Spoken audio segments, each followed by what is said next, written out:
Halo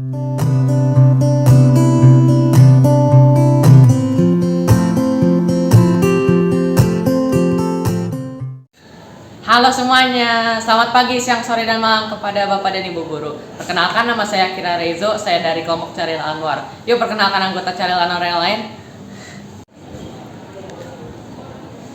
Perkenalkan, nama saya Alfredo. Dan saya Rafael, dan kami berdua dari kelompok Caril Anwar. Halo semuanya, perkenalkan saya Angelina Dan saya Stella. Kami dari kelompok Caril Anwar. Perkenalkan, nama saya FX Revan Pramudia dari kelompok Caril Anwar. Selamat menyaksikan video kami.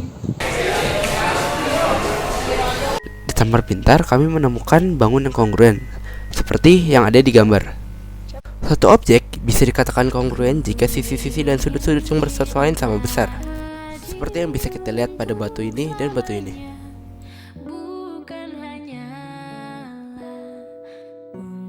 Berbeda dengan kongruen, sebuah bangun dapat dikatakan sebangun jika sudut-sudut yang bersesuaian sama besar dan perbandingan sisi-sisi yang bersesuaian harus sama besar. Waktu saya mau menaiki alat peraga gempa bumi, saya kira akan lumayan seram. Tapi ternyata tidak seperti itu. Waktu alat peraga mulai dinyalakan, terasa goyangan yang lumayan mengagetkan. Tetapi tidak semengerikan itu. Tetapi semua itu berubah ketika HP Alfredo terlempar ke atas karena kaget. Suasana seketika berubah menjadi penuh tawa.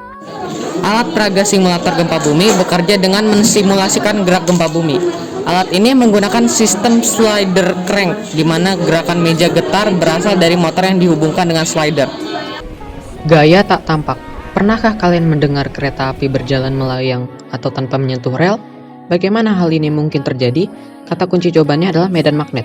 Kalian pasti pernah melihat magnet. Apa yang terjadi ketika dua buah magnet berkutub sejenis didekatkan? Kalian pasti tahu jawabannya, yaitu terjadi gaya tolak-menolak. Menggunakan prinsip ini, muncullah istilah magnet levitation atau maglev sebagai salah satu aplikasi medan magnet. Dengan menggunakan prinsip maglev, suatu elektromagnet dapat digunakan untuk mengangkat atau menggerakkan sebuah benda. Semua polaritas magnet yang terdapat di bawah benda yang mau diangkat disamakan dengan pola elektromagnet yang ada di bawahnya.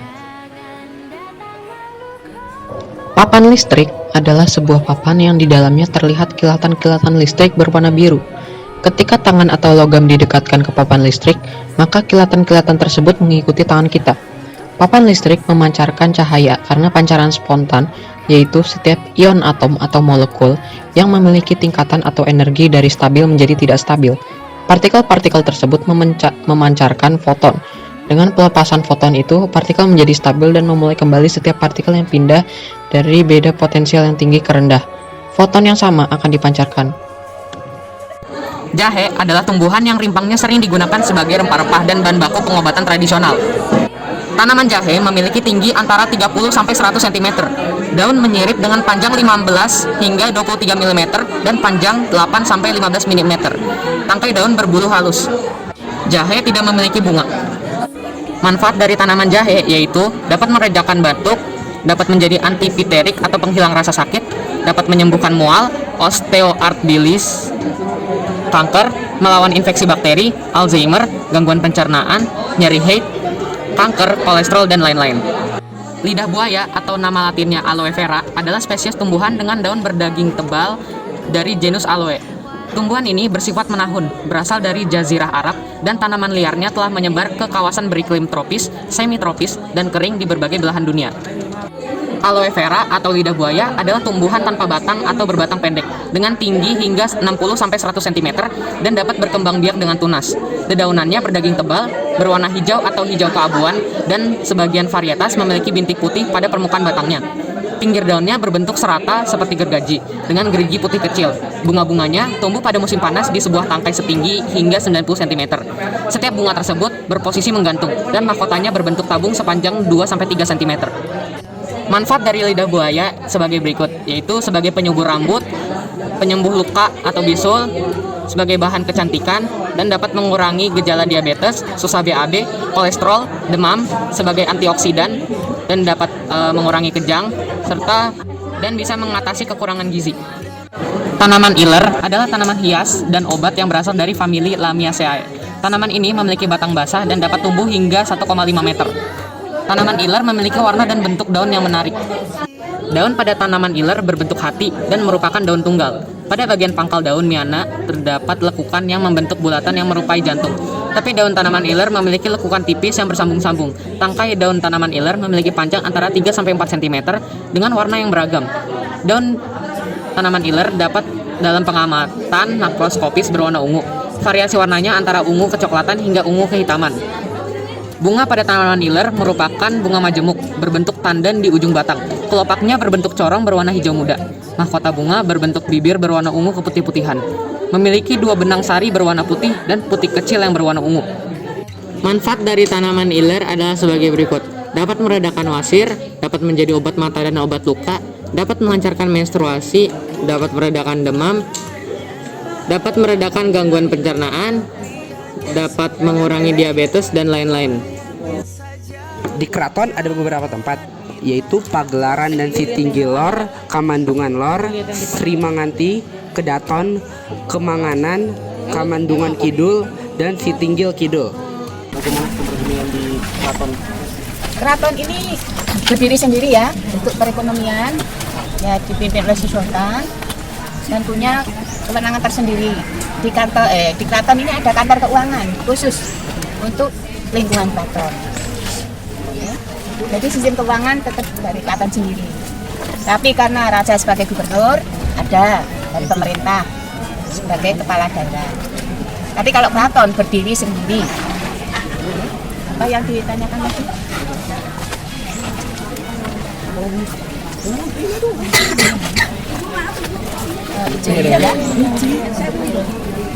Ibu bisa mendeskripsikan nggak kalau kebudayaan apa yang terdapat di keraton Jakarta? Kebudayaan ya, terutama upacara adat ya. Peringatan Maulud Nabi itu diadakan di bulan Maulud, namanya Grebek Mulut. Kemudian 10 besar, Idul Adha itu juga ada namanya Grebek Besar. Yang 1 Syawal, Lebaran Idul Fitri itu Grebek Syawal. Ini dalam setahun 3 kali upacaranya. Kemudian upacara pencucian pusaka di bulan Muharram. Yang Labuhan itu setahun sekali, setiap ulang tahun pelantikan raja. Itu budaya kita yang masih kita lestarikan, termasuk tarian-tarian yang ada di keraton. Tari Bedoyo biasanya itu yang tarian sakti. Ceritakan tentang salah satu relik yang ada di Candi Borobudur dan hubungkan dengan penjelajahan samudra. Oke ya, jadi ini Candi Borobudur ya. Relik yang pertama itu adalah relik nomor 2, tingkat 2 itu menggambarkan riwayat Siddhartha Gautama. Tapi Siddhartha Gautama kan berasal dari India. Nah, kemudian menyebarkan sampai ke Pulau Jawa ini lewat pedagang atau lewat pejabat ya. Jadi bisa naiknya ke sini juga bisa naik perahu. Pakai disebarkan lewat perahu, namanya perahu pinisi juga ada ya. Ya, kemudian juga di relik Borobudur nanti ada salah satu relief ya. Itu ini ada relief gambar perahu yang untuk ini perdagangan rempah-rempah. Jadi orang dulu juga sudah mengenal rempah-rempah ini untuk dibawa ke negeri, atau sebaliknya orang selain menyebarkan agama Buddha, orang-orang di India juga ini mengambil rempah-rempah juga untuk ini ya, pengobatan di sana di luar negeri, karena di sana nggak ada ya. Jadi negerinya zaman dulu orang-orang sudah mengenal adanya ilmu bahari atau menyeberangi lautan, atau juga sudah bisa mengambil atau ini menjual tentang benda ini, misalnya sesuatu yang berguna bagi manusia. Contohnya bisa kayu manis, bisa lada, dan macam-macam, bisa merica itu ya. Itu perdagangan zaman dulu. Itu ada di relief yang tingkat kedua. Jadi intinya kalau Borobudur itu ada 2,5 km reliefnya. Itu intinya menggambarkan riwayat Siddhartha Gautama plus pengikutnya, murid-muridnya. Kamu muridnya terdiri dari orang kaya, orang miskin, petani, pedagang, semua belajar tentang agama. Ya gua. Oke. Salah satunya dia itu ada di samping itu ya, Dek. Itu ya, itu ada pohon bodhi ya, tempatnya Siddhartha bertapa di India ya. Itu aslinya dari India ya, tetapi dari India ditanam ke Borobudur sini ya. Karena terlalu tinggi, yang aslinya mati di Sambar itu sudah cangkuan itu ya. Yang batangnya kayak pohon beringin itu namanya pohon bodhi ya. Itu salah satu. Jadi juga zaman dulu orang sudah mengenal ekspedisi atau ini perjalanan untuk ini ya, melalui kapal atau perjalanan dari luar negeri ya, penjelajah. Oke, bisa tanya lagi? Ini Pak, yang bagaimana kebijakan harga tiket masuk ke Candi Borobudur? Oke ya, ini sementara ya untuk kebijakan harga naik ke Borobudur untuk yang masuk ke atas atau sampai tingkat 9 itu untuk domestik sekitar 120.000 per orang. Tetapi kalau yang orang asing itu 380 ya setiap orangnya. Tetapi kebijaksanaan setiap hari ini dibatasin kurang lebih seharinya 1.200 orang. Kemudian per jamnya itu 150 orang dengan syarat itu pakai sandal atau panat juga pakai gelang untuk diseken untuk dihitung per jamnya. Tetapi untuk anak sekolah nanti juga ada tapi masih pertimbangan, tapi nanti anak sekolah bisa naik tapi tiap hari Senin ya, karena ini baru uji coba ya, tapi ada nanti bisa.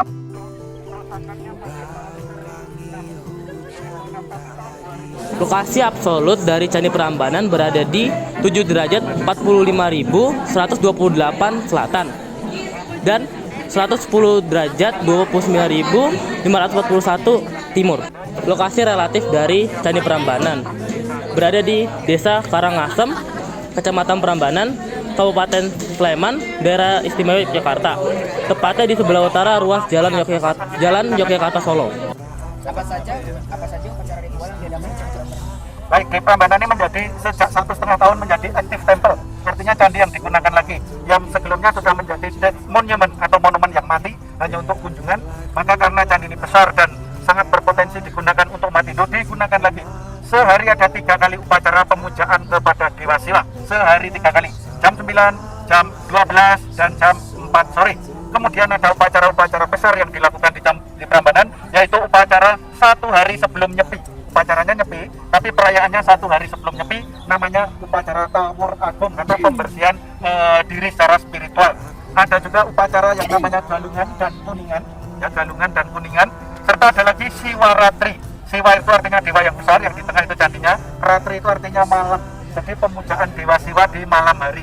Kemudian ada cerita, ada pemujaan juga, sekarang namanya Abhiseka. Abhiseka itu belum lama ya, Abhiseka itu baru dilakukan 5 kali selama ini. Abhiseka artinya pensucian candi atau pembersihan candi dengan air suci disiramkan mengelilingi candi.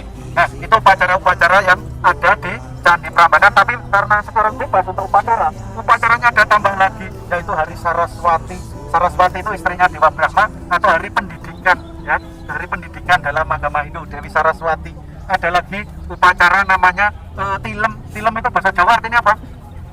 Tidur, artinya tidak ada bulan di malam hari, sebulan sekali nggak ada bulan, ada upacara tilem. Ada lagi upacara Purnama Siddhi atau bulan purnama. Jadi perayaan-perayaan di Prambanan sekarang sangat bebas dan banyak sekali karena Prambanan menjadi active temple. Yang dulunya apa? Dead monument, monumen yang sudah mati atau tidak digunakan, sekarang digunakan lagi. Next question please, pertanyaan berikutnya. Berapa perkiraan jumlah pengunjung? Berapa perkiraan jumlah pengunjung? Ya, pengunjung itu berdasarkan waktu, artinya seasonnya. Jadi kita ambilnya kalau bulan Mei sampai Oktober itu secara grafis itu naik dari Mei sampai Oktober dengan rata-rata pengunjung domestik antara 3 sampai 5.000. Lalu orang asing sekitar 2.000-an pas puncaknya Mei sampai Oktober karena liburan. Tetapi spesial untuk setelah pandemi ini karena setiap sekolah bebas mengadakan kunjungan kapan saja, hampir setiap hari ada turis. Ya, rata-rata 20 bis ini kalau kali 50 berarti 1.000-an, ditambah lagi yang turis-turis lokal sekitar sini rata-rata 2.000-an rata-rata ya. Tapi berdasarkan data kantor yang tahu karena berkaitan dengan tiket masuk. Kalau orang di lapangan tahunya cuma apa? Seperti kurvanya atau grafiknya itu grafiknya. Jadi Mei Oktober grafik tertinggi, November Desember menurun seperti bulan sampai Januari. Nah ini mulai naik lagi. Februari Maret mulai naik. Pas naik puncaknya April Mei nanti sampai Oktober. Itu secara umum grafik kunjungan ya.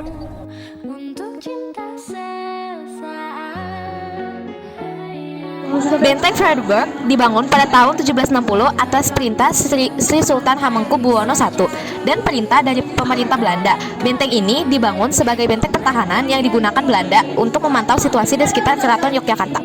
Ini merupakan mata uang pada masa pendudukan Belanda. Mata uang yang berlaku di Indonesia tidak hanya bergambar ratu Belanda, tetapi juga beberapa budaya suku bangsa Indonesia. Mata uang ini juga digunakan sebagai sistem pembayaran.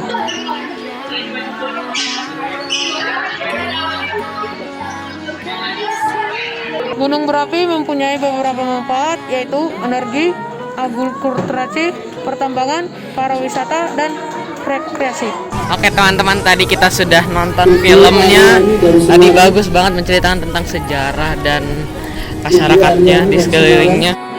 Pesan moral yang dapat kita ambil adalah kita harus bersyukur atas apapun yang terjadi, karena di balik sesuatu hal buruk yang terjadi pasti terdapat sisi baik yang terdapat kita ambil. Ya. Itu yang alat musik digunakan apa dan lagu yang sering diputar apa?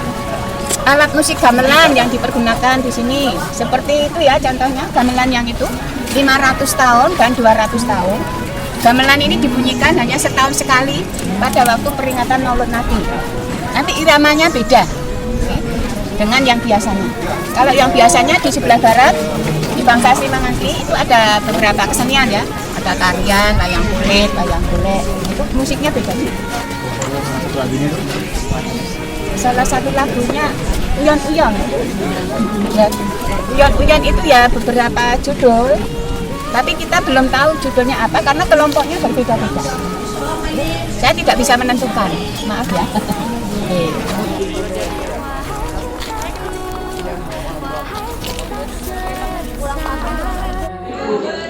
Saat kami mengelilingi candi tidak ada musik iringan.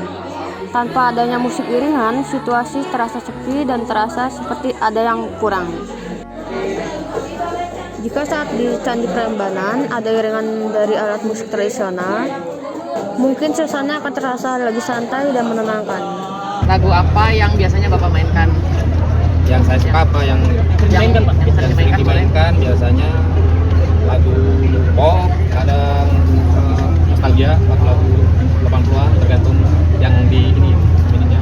Kalau orangnya agak tua biasanya lagu-lagu lagu-lagu lama. Kalau anak muda lagu-lagu teng teng teng teng teng teng teng do mi do do papa re papa. Nama sambal yang kami dengarkan saat kami diisi bernama Talempong Pacik. Berasal dari Minangkabau. Alat musiknya terbuat dari logam atau kuningan, dan nama lagu yang dibawakan bernama Cak Dindit.